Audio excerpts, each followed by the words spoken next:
It is your host with the rose, Burley Z. 100K subscribers, bitch. 100,000 subscribers. That's crazy as fuck. Sauce. I am really into the whole creator economy, the attention economy, and I find that the most interesting part about content creation in general is, deciding what works and what doesn't. Now, in my time just looking at analytics and watching a lot of old content, I realized that followers and subscribers used to be king of like that Heian era of content creation. But I feel like the actual value of a follower, of a subscriber, has changed so much. Whether it's brand deals, sponsorships, the large wave of creators after 2020, and we can't forget about the God Almighty. But I'm not gonna lie, most people don't even really understand it, but many big and small creators have noticed the difference. But I realized something. I realized that no matter how many followers or subs you have, it doesn't mean that you make quality content. I think once people saw how much creators were getting paid just to advertise things in one post or a 30-second TikTok, so many people started chasing after the monetization aspect of making content that it became flooded, and I mean flooded, with inauthentic creators. And honestly, I think this is one of my best possible examples to explain and visualize what I'm talking about. Cheater caught red-handed. I have proof airplaying to my TV. What? IT degree? There's something stuck on the screen. And then it just zooms in on this screenshot of what is a cheater buster app, which is not, it doesn't work. It's not real. But this video has 41 million views and 3.1 million likes on it. Because a lot of people can't really distinguish that this is an ad. And I mean, this guy's entire TikTok is based on this cheater buster app, right? Every single one of these has to do with him and his wife breaking up or her cheating or whatever the case may be to advertise one singular app. Now, I'm sure it didn't start like this. I think this guy probably just had a decent following, and then eventually got hit up by Cheater Buster, and I think they have the money to send this guy to, make him be doing this full time. I'm going to be honest. They probably have a ton of money to just throw at creators like this just to make constant undisclosed ads. I'm sure I don't have to explain Cowshy or whatever, the stunts they're doing. It's things like that and just people creating just fake content based around whatever they're advertising, which is, to me, kind of annoying.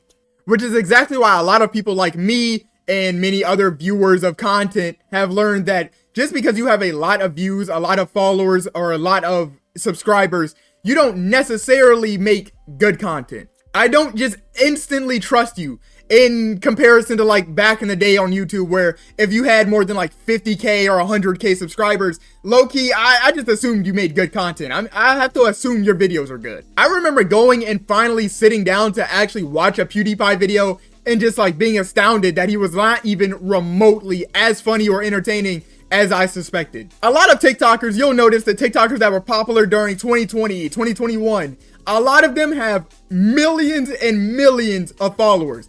But if you go to some of their pages, you'll notice the views they average is not that different than someone with 10 to 50K. Now, Avani, no hate to you, obviously, right? But you are a pretty great example of what I'm talking about here.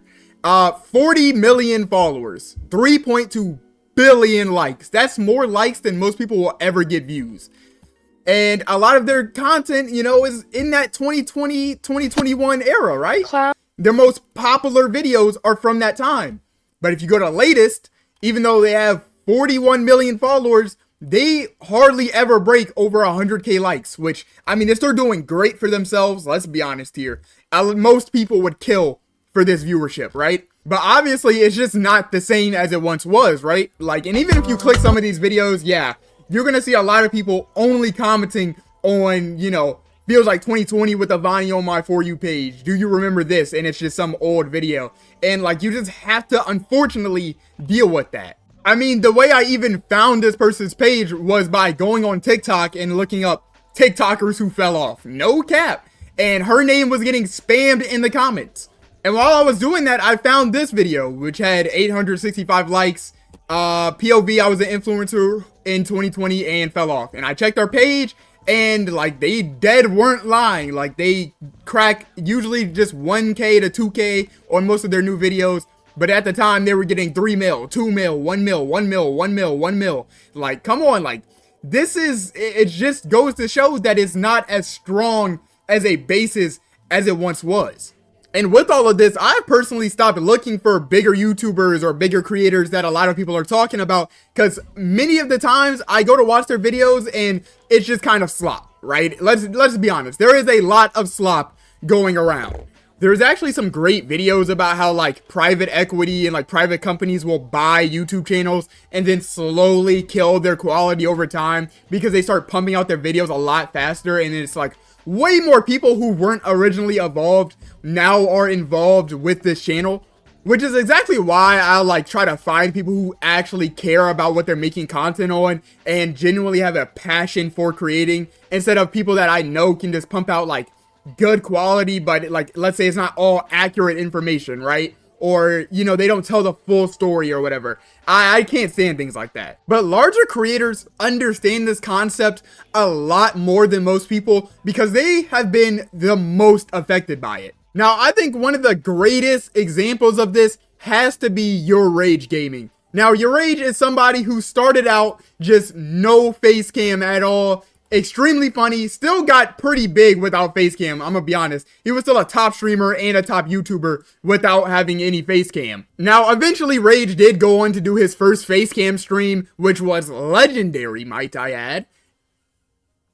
Oh, they're gonna spam D1. If niggas watch this on stream, they're gonna spam D1. But before the face cam, a lot of what Rage was known for was exactly what his name says. Raging and just screaming in his mic, right? He had so many viral moments that a lot of people just didn't even recognize him for, because all you get is just his voice or his scream. Like this one. This was a viral TikTok sound forever. Right? People saying, wait, is this the original? Wait, is this where the sound actually came from? A lot of people have no idea whose stream this came from because it's just cropped, or it's just like a TikTok audio playing in the background, right? But when he had another recent viral moment where he just was like laughing really hard and it went all over Twitter, at least if you were to see him again, you would be like, wait, that's the guy with the hilarious laugh, right? Jesus. But believe me when I say this, the people behind YouTube, TikTok, Instagram Reels, Twitter, Twitch, they understand this concept already. And it has long been affecting the God Almighty algorithm. Oh my gosh. I mean, people talk about the algorithm like this thing is just everything on the planet, dude. I'm not trolling. Why your video do bad? Algorithm. Maybe the video is bad. Algorithm. But truth be told, the biggest platforms, YouTube, TikTok, they don't care how many people follow you. They care about two things. Do people constantly watch you? Do people come back to watch you? And do you keep people on our site? And if you want the most definitive proof of all time, it is this trend of animators and artists making posts saying my first video on YouTube. And let's just look at the view count, right? Roko TV, 90,000 subs, 500K on his first video. Is it his first video? Literally, yes. Literally, yes, it is. His first video, 450K. Did he have subscribers before this? Probably not. Absolutely not even. Let's see. Snoozy, 250K, 30K subscribers 5 months ago. My first video, and it's, once again, actually her first video. YouTube doesn't care that she had absolutely no subscribers. But the people that it pushed this video to actually found it interesting enough to click on and watch through the entire 2 minutes. Therefore, it got pushed. Didn't matter how many subs she had. Another one, Bia, 5 months ago. My first video, 83K. No shorts, no nothing. I mean, I could pull 1,000 examples. It's really not that hard of a concept to understand. They have largely redistributed the like pushing power and algorithmic power that subscribers or followers had on these platforms and replaced it largely with retention and like engagement. And I'm not even one of those inspirational people, but like this truly goes to show, if you want to get into content, don't sit here and dwell about numbers and looking at the big guys' follower counts and view counts. You don't know if you're one video away from just having whatever you want. This is someone I look up to content-wise personally, Sacred Almighty. He's been doing YouTube forever. I've been watching him forever. I've watched his growth and everything for a very long time. And he has 240K. That's a lot of subscribers. Like, don't get me wrong. Yes, people have 5 mil, 10 mil, but 240K is a lot of people. Now, he has a video talking about his experience with the algorithm and just like posting and like the way the meta and the trends change over time. And that's where we're at in YouTube now. The returning viewers, they're cool. They're cool. They're great. But you always want to have like new people coming to your channel. That's why subscriber counts don't matter. That's why subscriber counts don't matter. I mean, if there's someone I would listen to on this topic, it'd be someone exactly in his position. I mean, YouTube is his full-time job, and he does have like a pretty consistent community of people that have watched him for a long time. But that community doesn't exactly represent what would work the best for him as a creator. As much as you would like to, you know, cater to your core audience who has been there for you forever, you also have to realize you're going to need an influx of new people just to sustain your channel.